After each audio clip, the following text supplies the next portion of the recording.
할렐루야. 여러분, 할렐루야 하니까 왜 아멘 합니까? 예, 이 할렐루야는 히브리 말로 우리 하나님을 찬양합시다, 이런 찬양에 대한 요청이죠. 여러분이 아멘 하면 예, 그대로 되기를 원합니다. 나도 그렇게 되기를 확실히 믿습니다, 이런 뜻이거든요. 예, 우리가 언제부터 이런 인사를 나누게 되었을까요? 오늘 우리 성가대가 참 은혜로운 찬양을 했죠. 우리 성가대는 보면은 항상 여러분보다 일찍 옵니다. 그리고 여러분보다 늦게 갑니다. 왜요? 연습해야 되니까. 그래서 다 준비해가지고 그렇게 찬양을 드리는데 참 감사드려요. 이 성가대에 보면은 연세 드신 분도 계시고 삶이 늘 수고로운 분도 계십니다. 우리 대표로 지휘자님도 수을 살잖아요. 근데 매주 한 분도 빠짐없이 수년 동안 말이죠, 이렇게 와서 씁니다 말이죠. 왜 그러죠? 왜 이렇게 수고하죠? 지금 이 자리에 예배 드리시는 분들 중에는 일주일 내내 쉬지 못하고 일하고 또 수고하고 혹은 잠 못 자고 그렇게 오신 분들도 있어요.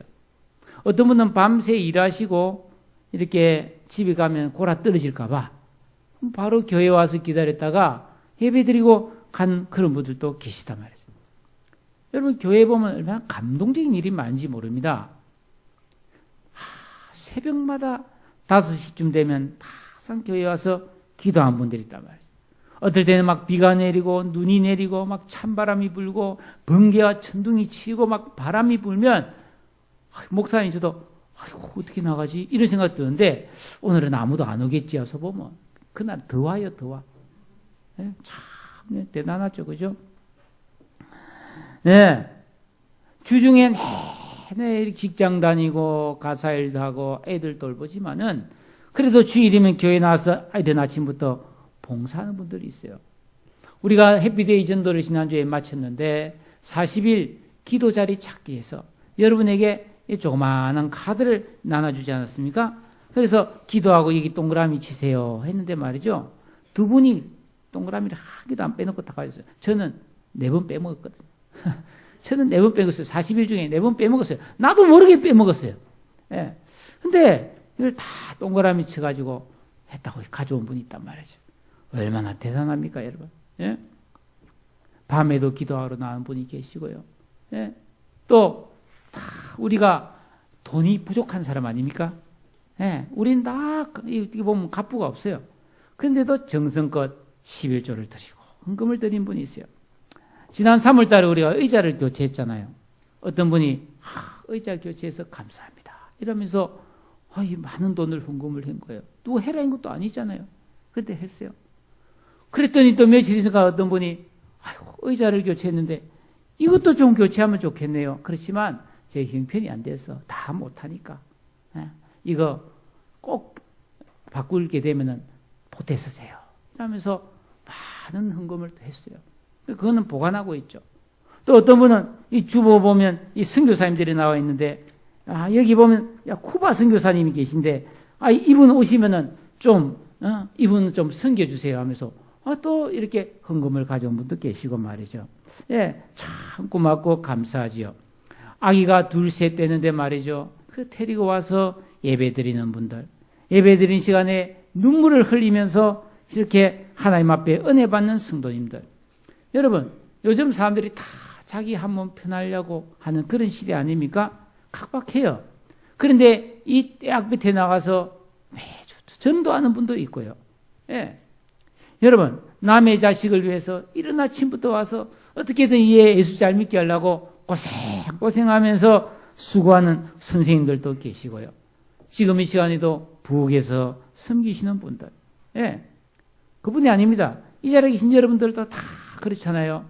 이 주일날 다 산에 가고 들로 가고 맛있는 거 먹으러 가는데 이렇게 교회 나와서 항상 자리를 지키고 하나님 말씀에 귀를 기울이시는 여러분들, 도대체 왜죠? 왜 그러시는 거예요? 무엇 때문에 이런 생활을 살고 계십니까? 내 인생에서 무슨 말을 들었길래, 어떤 일이 일어났길래 예수 믿는 사람이 되었습니까? 사실 신앙인으로 살면 불편함도 적지 않아요. 근데 왜 이런 길을 가려고 하죠? 왜 신앙생활을 계속하고 있죠? 왜 믿지 않는 사람 보면 믿으라고 말하죠? 왜 우리 가족이나 자식들이 믿음이 없으면 제발 좀 예수 좀 믿어달라고 부탁하죠? 도대체 예수 믿는 게 뭐죠? 어떤 유익이 있는 건가요? 저는 우리 성도님들이 교회를 출석하고 봉사를 하고 헌신을 하고 또 헌금도 드리고 그리고 수고와 봉사의 아름다운 삶을 사는 걸 보면 참 목사로서 죄송할 때도 있고 감동을 받을 때가 많이 있어요. 좋은 믿음을 가진 성도님을 볼 때는 저는 너무 행복합니다. 동시에 매우 무거운 책임감을 느끼죠. 그래서 저는 계속해서 여러분들에게 하는 메시지는 딱 하나예요. 예수 더 잘 믿으세요. 저는 그 말밖에 할 게 없습니다. 왜냐하면 이 길만이 소망이고 이 길만이 유일한 참 생명과 행복의 길이기 때문입니다. 그리고 예수 믿지 않는 사람들 보면은 하나님과 상관없이 살아가는 그런 사람들을 보면 예수 믿어야 합니다 라고 복음 전해야 돼요. 예. 지난주에 오후에 우리 한인수 장로님이 와서 우리한테 말씀 전하고 갔잖아요. 그분 명함에 이런 말을 했잖아요. 명함이잖아요. 뒤에 우리가 만난 후 당신이 나를 잊는다 해도 당신은 잃는 것이 전혀 없습니다. 그러나 당신이 예수 그리스도를 만난 후 그분을 잊는다면 당신은 모든 것을 잃게 됩니다. 그리고 제법 알려진 분인데 이런 명함을 갖고 다니는 거예요. 도대체 예수 믿는 게 뭔데요? 뭔데요? 네? 그래서 여러분 누군가가 나에게 왜 예수를 믿어야 됩니까? 라고 묻는다면 저는 분명하게 해줄 대답이 있습니다. 오늘 성경 말씀이 바로 이 문제, 왜 예수를 믿어야 되는가? 믿는 자에게 주어지는 축복이 무엇인가? 이에 대한 해답을 말씀하고 있습니다. 결론적으로 말씀드리면 아무리 힘들어도 믿을 이유가 있습니다. 때로 우리가 이를 위해 목숨을 걸어야 된다 할지라도 그래도 믿어야 될 가치가 있습니다. 할렐루야. 믿음은 그런 것입니다. 뭐 좀 좋으면 나오고 조금 뭐 마음에 안 들면 안 나오고 그런 게 아니에요. 좀 덕이 되면 나가고 나한테 좀 뭐 잘해주면 나가고 안 그러면 그만두고 그런 게 아니란 말이죠. 여러분 이 세상에는 정말로 별별 사람이 다 있어요. 텔레비전에 보면 우리가 한 번도 가보지 않은 저 아프리카나 남미나 중동이나 그런 산골짜기 외딴 곳에 사는 모습도 텔레비에 막 많이 보여줍니다. 생김새가 다르고요. 피부색이 다르고요. 결혼하는 풍습도 너무 달라요. 여러분 우리도 옛날에 결혼 어떻게 했습니까? 우리 누나 옛날에 결혼할 때 보면 닭 2마리 나누고 결혼했습니다. 요새는 그런 사람 잘 없는데 옛날에 왜 결혼했는데 닭을 2마리 나누고 결혼했죠? 참 신기하죠. 닭이 푸득 날아가면 어떡하라고. 그래서 꽁꽁 묶어 놨어요, 다리를. 결혼할 때 말이죠. 뭐 입에 구멍을 뚫어가지고 둥그런 나무를 다는 사람이 없나? 희한하죠. 장례 풍습도 참 다양하더라고요. 제가 본 장례 풍습 중에 가장 충격적인 게 있어요. 하나는 풍장입니다. 풍장. 바람 풍자예요. 사람이 죽으면 그 시신을 염도 안 하고 간에도 안 넣어요. 바람 많이 부는 산꼭대기에 나무에 걸어놔요. 그러면 세찬 바람이 비바람이 몰아쳐서 그 모든 살이 다 떨어져 나가는 게 썩어서. 그러면 그 사람 좋은 데 갔다 이러는 거예요. 조장이라고 있습니다. 세조자. 사람이 죽으면 저 새들이 살고 있는 그런 곳에 가서 새먹이로 주는 거예요. 그럼 새들이 와서 뜯어먹고 아이고 새가 맛있다고 먹고 배불러가지고 헐헐 날아가면 그 사람 좋은 데 날아간 것이 새 뱃속에서 헐헐 날아가지. 그런 조장도 있어요.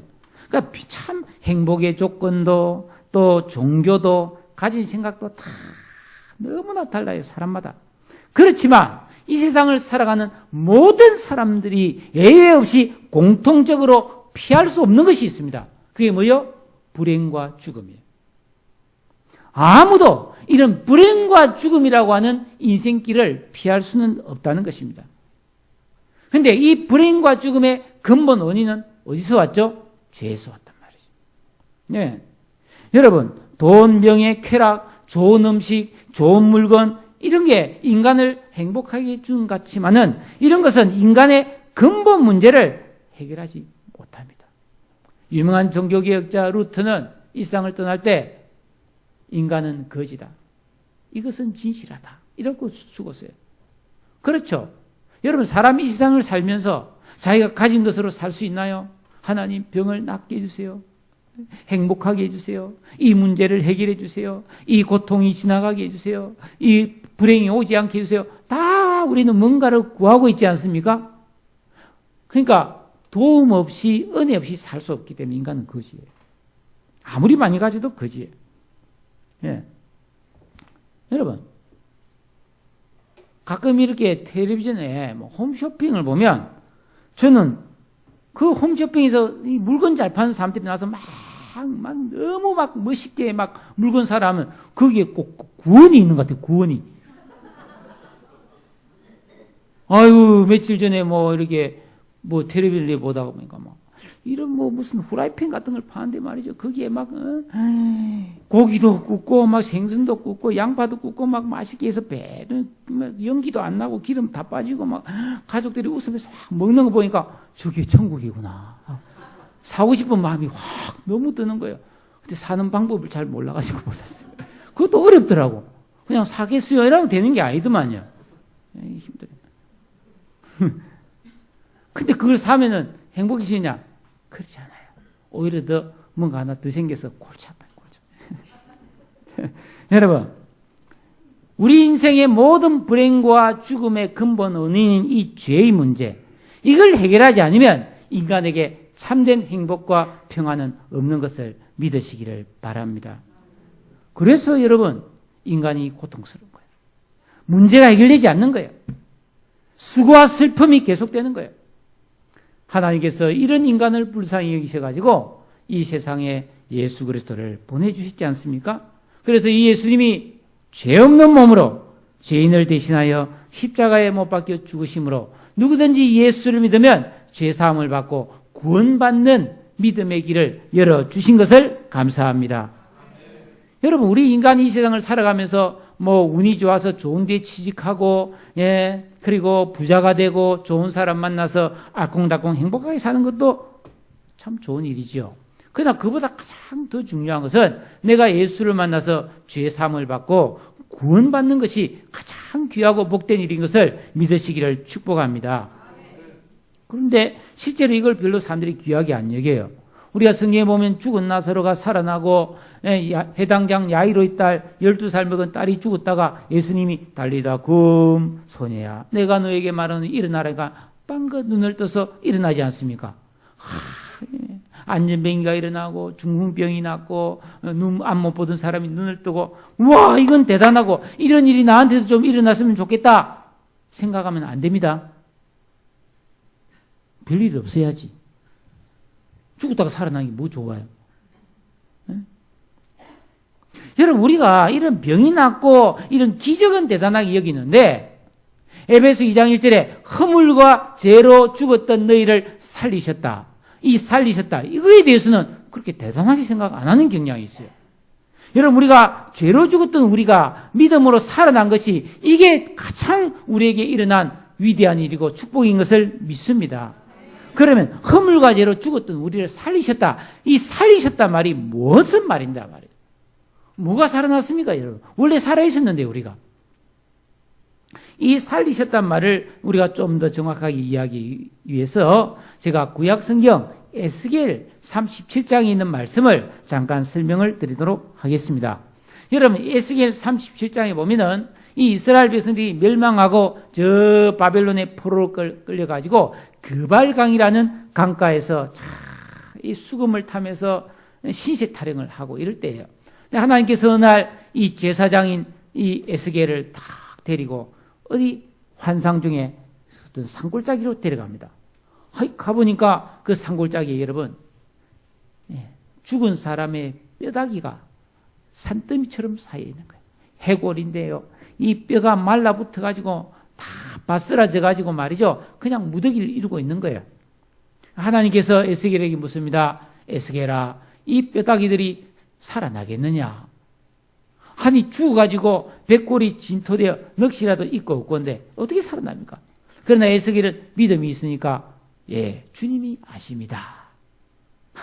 여러분, 할 말이 없으면 그러면 됩니다. 주님이 아십니다. 이 베드로도 예수님이 찾아가서 예, 요한의 아들 시몬아, 네가 나를 사랑하느냐? 주님이 아십니다. 왜? 주님은 다 아시니까. 예? 그러니까 하나님께서 말해요. 너 명령해라. 뼈다귀들아 살아나라라고 명령해라. 그러면은 어떤 일이 일어나냐?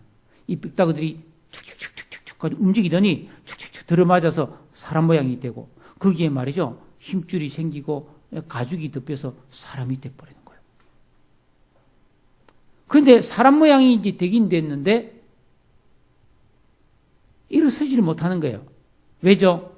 그 속에 생기가 없어가지고. 그래서 에스겔이 하나님을 쳐다보니까 하나님께서 에스겔아, 생기가 없으니까 생기야 사방에서 불어와서 이 사람들 안에 다 들어가가지고 살아나라고 명령해라. 그러니까 에스겔이 생기야 불어와라 했더니 휘 하더니 여러분 생기가 불어와요. 불어와서 그 뼈다귀가 사람 모양으로 이렇게 맞춰진데 그 속에 싹 생기가 들어가니까 부시럭부시럭 하더니 전부 다 더 일어섰는데 전부 다 군인들이에요. 군인들. 아마 뭐 전쟁하다가 그렇게 그 자리에서 많은 사람 죽은 군인들 같아요. 여러분, 이 말씀을 통해서 하나님 우리에게 보여준 게 뭔지 아십니까? 사람이 살아난다는 것은 단지 이 몸이 된다는 게 아니라 그 속에 생기, 하나님의 생명이 들어와서 그 사람의 영혼이 다시 살아나는 것임을 믿으시기를 바랍니다. 예수 믿는 사람은 어떤 사람인가? 교회 다니는 사람이 아닙니다. 많은 종교 중에서 어쩌다 보니까 교회를 다니게 되었고 예수를 믿게 된 예수쟁이가 교회가 아니에요. 오늘 성경 말씀 9절 우리 같이 한번 읽도록 하겠습니다. 9절 시작. 만일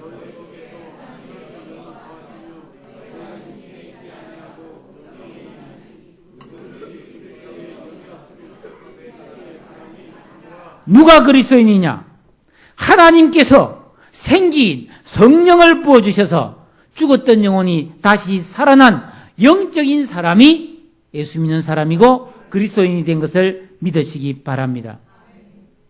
성령은 누구든지 어떤 죄인이든지 예수를 믿고 자기가 죄인 된 것을 회개하고 예수님을 내 마음에 모셔드릴 때 하나님께서 차별 없이 각 사람의 마음에 구원받은 표로서 성령을 부어주시는 것입니다.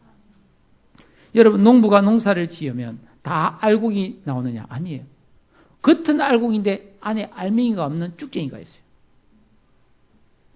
바닷가에 가서 있잖아요. 뭐 고동을 잡아도 있잖아요. 고동 안에 알맹이 없는 빈 고동이 있어요.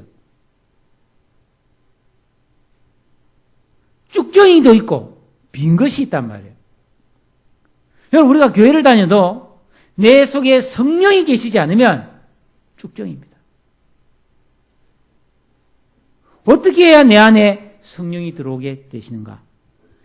에베소서 1장 13절에 보니까 너희도 진리의 말씀, 곧 구원의 복음을 듣고 그 안에서 믿어서 약속의 성령으로 꽝인 보장침을 받았느니라. 즉 구원받는 복음을 듣고 믿을 때 성령을 받는 거예요. 그러니까 아무나 말씀을 받는 게 아니에요. 내가 듣고 싶은 말씀, 내 귀 간지러운 귀를 긁어주는 말씀, 내가 듣고 싶은 말씀, 재미있는 말씀이 아니에요. 구원의 복음이에요. 영혼을 살리는 복음이 따로 있어요, 여러분. 이 생명의 복음은 여러분 모든 믿는 자에게 구원을 주시는 하나님의 능력이 되는 것입니다. 사람이 이 세상에 죄인으로 태어나서 어쩌다 보니까 좋은 데 취직해서 돈 잘 버는 것도 행복이고 여러분 좋은 사람 만나서 사랑하며 알콩달콩 사는 것도 행복이지만은 예수 믿고 구원받아서 성령 받는 것이야말로 가장 귀하고 복되고 놀라운 사건임을 믿습니다. 복되고 감사한 일입니다. 하나님의 기쁨이고 교회의 축복이고 내 영혼이 영원히 잘 되는 기적임을 감사하시기를 축복합니다. 여러분, 죄를 짓고 말이죠. 그래서 영혼이 죽은 상태로 이 육체만 남은 인간이 이 세상에서 하는 것은 아무리 고상하고 아름답게 보여도 정욕과 쾌락을 위한 몸부림에 불과합니다. 제가 왜 이렇게 말할 수 있느냐? 제가 그걸 분명히 보거든요. 저는 소설을 좋아해서 소설책을 많이 읽습니다.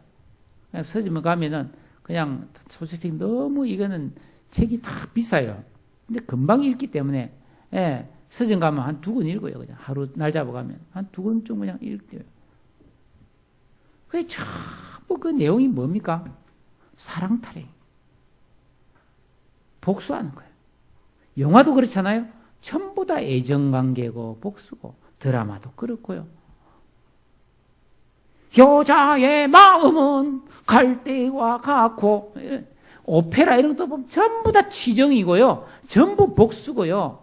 연애로 인해서 적이 생기는 그런 이야기들이에요. 그게 여러분, 이 세상에 살아가는 인간이 만들어낸 것들이에요. 육신에 속했기 때문이죠. 그런데 우리가 예수를 믿고 구원을 받으면 하나님의 성령이 내 안에 들어오시게 되는데, 그럼 무엇이 달라지는가? 10절이에요. 10절 같이 한번 읽겠습니다. 10절 또 시작.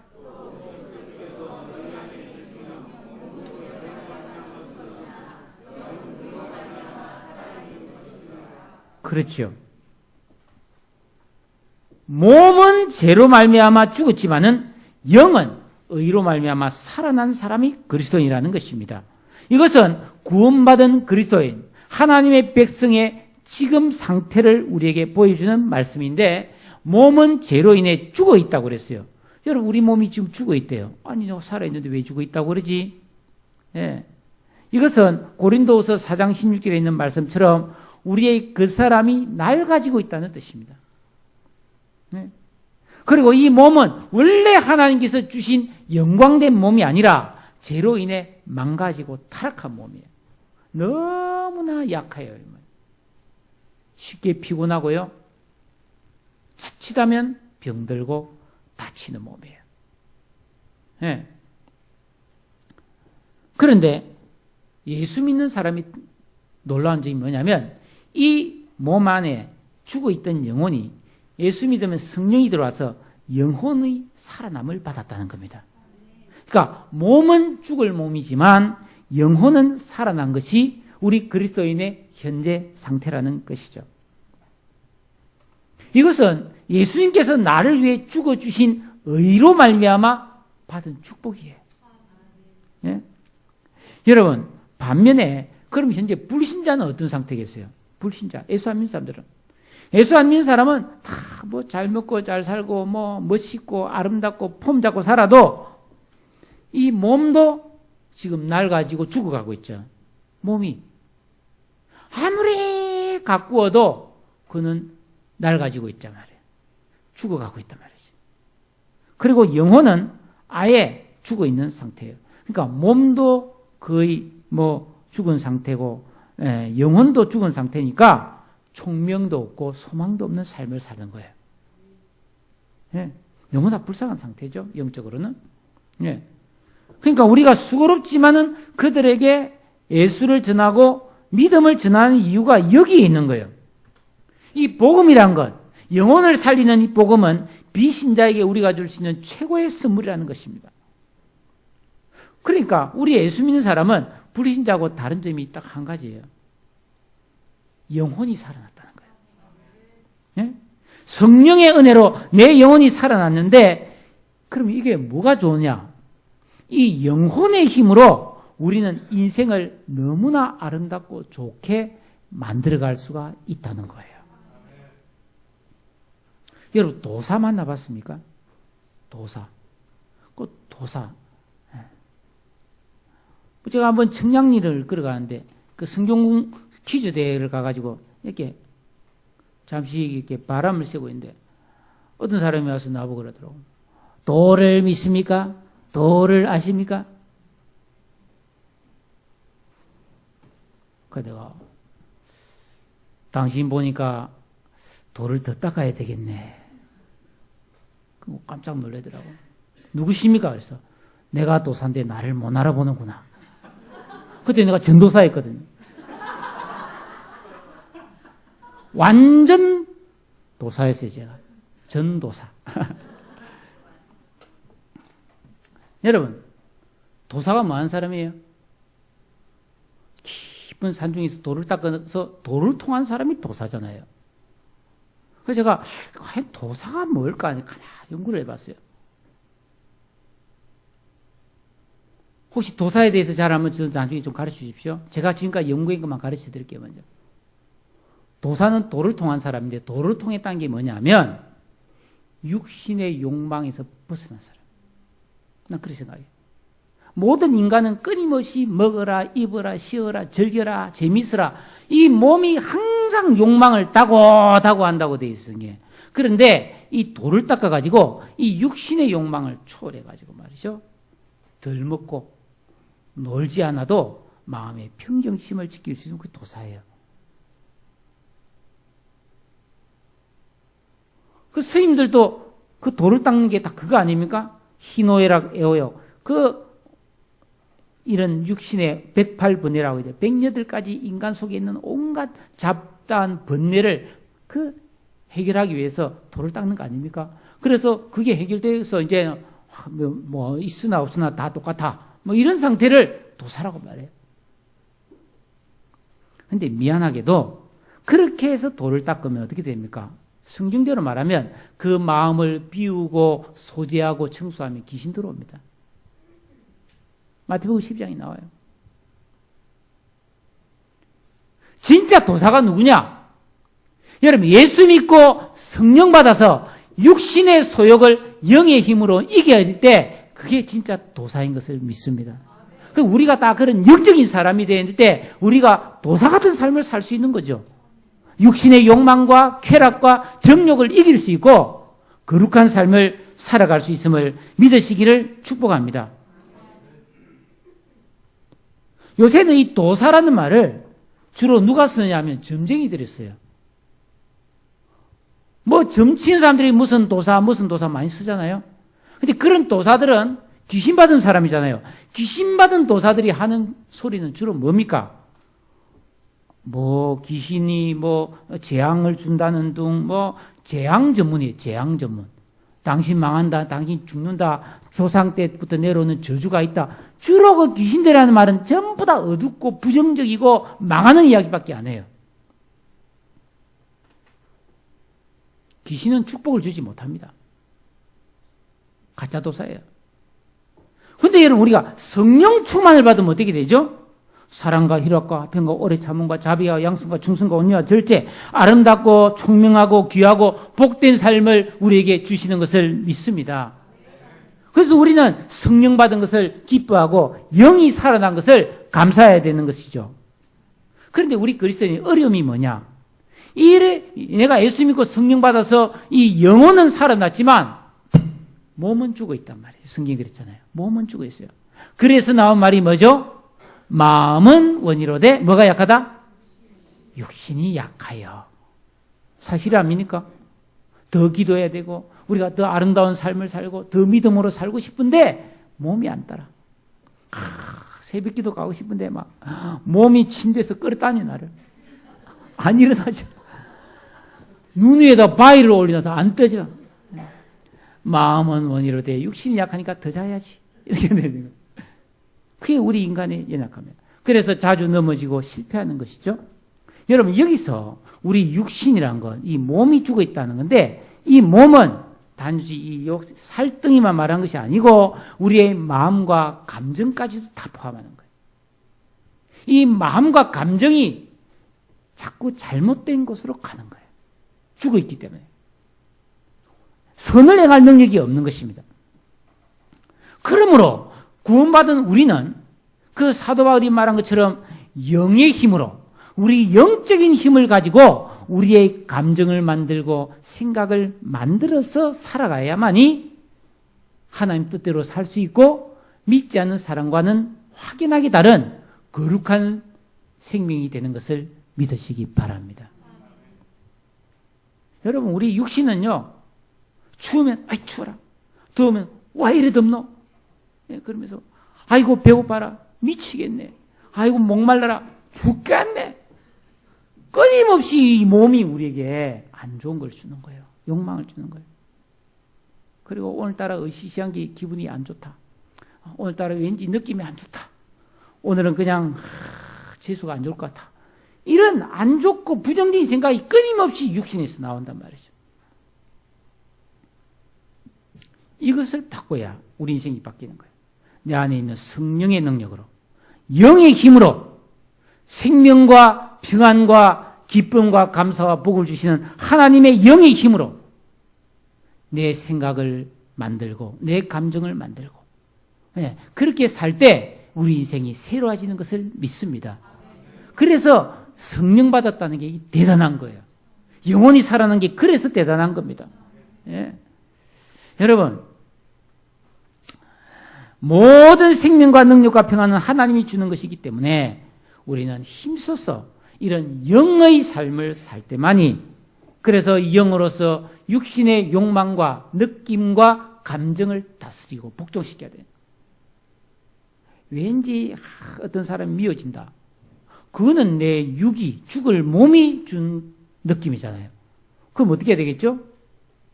성경에 보면 원수도 사랑하라, 네가 다른 죄 지은 사람을 용서해 준 것 같이 우리 죄도 용서해 주신다, 이런 말씀을 생각하면서 용서하고 사랑하고 그 사람을 잘 대해주는 것, 이게 영적인 삶이에요. 그래서 내 인생이 아름답게 변화해 가는 거예요. 그러면 이 죽을 몸은 어떻게 해야 됩니까? 이 죽을 몸은 어떻게 해야 됩니까? 이에 대한 답이 11절에 나와요. 같이 한번 읽어볼까요? 11절. 죽을 몸이 어떻게 되느냐? 시작.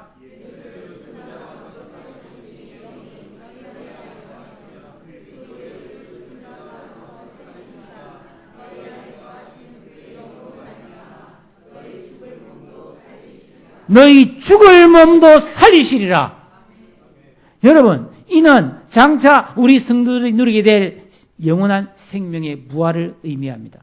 예수 믿고 구원받은 우리 안에 계신 성령님이 어떤 분입니까? 예수님을 죽은 무덤에서 살리신 영이라는 겁니다.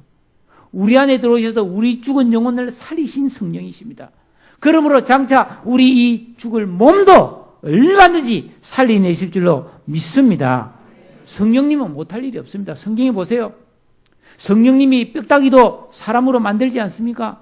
병도 고치지 않습니까? 성령님이 지혜와聰明도 주고 사람의 마음도 바꾸고, 여러분 놀라운 역사를 다 일으킵니다. 병도 고친다고요. 변화시키지 못할 사람이 없고 극복하지 못할 어려움이 없습니다. 우리 안에 이런 성령님이 계신 것을 여러분이 늘 인식하고 그 성령님의 도움을 구하고, 그래서 성령님과 함께 살아가는 인생이야말로 우리 인생의 가장 최고의 축복이고 능력인 것을 여러분 기억하시기를 바랍니다. 결국은 그렇게 살고 나면 나중에 뭐예요? 우리 죽은 몸도, 죽을 몸도 다시 살려서 부활하신 예수님처럼 영화롭게 하시는 것입니다. 여러분, 부활하신 몸은 예수님처럼 우리가 부활하게 되면 죽지도 않고 아프지도 않고 피곤하지도 않고 낡아지지도 않는 그런 영광된 몸이 되는 것이죠. 얼마나 놀라운 축복이에요. 우리가 이런 소망을 가지고 사는 것을 믿습니다. 그러니까 지금 여러분 잠깐 사용할 이 몸을 너무 신경 쓰지 마세요. 뭐 키가 크거나 작거나 뭐 이렇게 무게가 많이 나가나 적게 나가나 이거 아무 상관이 없다니까요. 이거는 잠깐 쓰다가 버릴 일회용이에요, 일회용. 여러분, 일회용 컵을 금으로 만든 사람이 있습니까? 없어요. 일회용 컵은 그냥 종이로 만들어서 먹고 버리는 거예요. 이거는 다 그런 거예요, 여러분. 영혼의 힘으로 사시기를 바라고, 여러분 영혼을 더욱더 아름답게 가꾸시기를 축복합니다. 이 로마서에 보면 7장에는 나라는 말이 많이 나와요. 제가 성경에 나라는 말을 다 동그라미 해보니까 무려 37번이나 있어요. 근데 8장에 오면 영이라는 말이 많이 나와요. 22번 나옵니다. 바울은 자기 자신에 대해서 많이 연구해 봤어요. 그러니까 자기는 죄인이고 희망이 없어. 선을 행할 능력이 없어. 자기 자신이 너무나 추악하고 너무나 더러운 죄인이 죽을 수밖에 없다는 것을 발견했어요. 그러면 어떻게 되겠어요? 이런 나를 내가 어떻게 살아야 되나? 이 사망의 몸에서 누가 나를 건져낼 수 있는가? 철학을 해도 선행을 해도 공부를 해도 안 되는 거예요. 돈을 많이 벌어도 이 죽을 몸을 살릴 자가 없어요. 그런데 바울이 발견했어요. 예수 믿고 보니까 성령이 나를 살리고 성령이 나를 구원하시고 성령 따라 살 때 소망이 있음을 발견했던 것입니다. 그래서 우리에게 여러분 5절에 육신을 따른 자는 육신의 일을 영을 따른 자는 영의 일을 생각하나니 육신의 생각은 사망이요 영의 생각은 생명과 평안이라. 그러면서 우리에게 영을 따라 살라고 말씀한 거죠. 그래서 우리가 성령을 받은 거죠. 하나님의 은혜 아닙니까? 이 시간 저는 목사로서 여러분에게 분명히 말씀드릴 게 있어요. 우리 모두는 죽습니다. 예외가 없습니다. 예외가 없습니다. 죽기 때문에 예수님이 아니면은 소망이 없어요. 그러니까 이 땅에 있는 동안에 생명이 있는 동안에 우리가 예수를 믿고 성령을 따르는 삶을 사는 것. 그래서 죽을 몸에서 해방되고 그래서 영원한 복의 나라로 가야 되는 거죠. 영생을 얻어야 되는 것입니다.